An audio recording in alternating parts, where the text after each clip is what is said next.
महात्मा ज्योतिबा फुले और डॉक्टर बाबा साहेब आम्बेडकर की जयंती के उपलक्ष्य में मानस फाउंडेशन की ओर से एकल महिलाओं का पुनर्विवाह समारोह आज बड़े उत्साह के साथ संपन्न हुआ। सत्यशोधक पद्धति से इस समारोह में 10 जोड़े विवाह के बंधन में बंधे।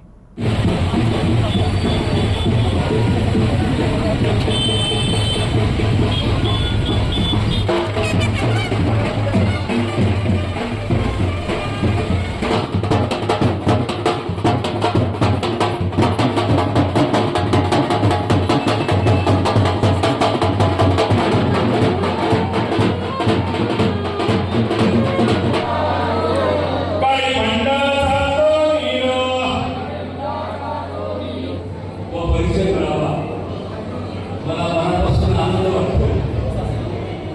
माझे एक अत्यंत जवळचे सहकारी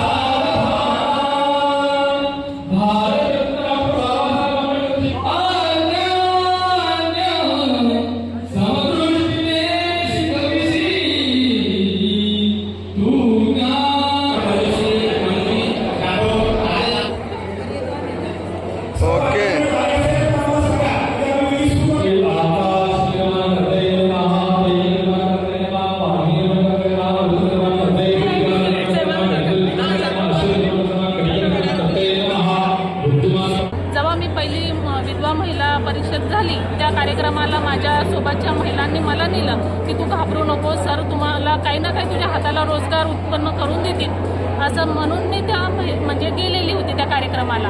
तिथं सरांची भेट झाली, सरांनी माझ्या समस्या सगळ्या ऐकून घेतल्या आणि माझ्या हाताला काम देतो असं मला आश्वासन दिलं आणि मोठ्या भावाच्या सारखं बाई तुला कधी पण काही गरज पडली तर बेरात्री असो का काही असो, मुलाचं असो संकट किंवा तुझं असो, तू मला फोन करून सांगू शकते असं म्हटलं। आणि त्याच्या माध्यमातून रवी लहाने सर कलेक्टर साहेबांचे PA त्यांच्या माध्यमातून मला कलेक्टर साहेबांच्या इथं काम मिळवून दिलं। आज आम्ही मानस फाउंडेशनच्या वतीनं एकल महिला पुनर्विवाह सोहळ्याचं आयोजन केलं होतं आणि मला सांगायला आनंद वाटतो की आज 10 जोडपे या ठिकाणी पुनर्विवाह त्यांचा झालेला आहे आणि या 10 जोडप्याचं वैशिष्ट्य असे आहे की यामधले 4 जोडपे हे घटस्फोटित आहेत, 2 जोडपे जे आहेत त्या विधवा महिलांचे आहेत, एक परित्यक्त आहे, एक अपंग महिला आहे, यामध्ये सुद्धा आंतरजाती विवाहसुद्धा यामध्ये आहेत।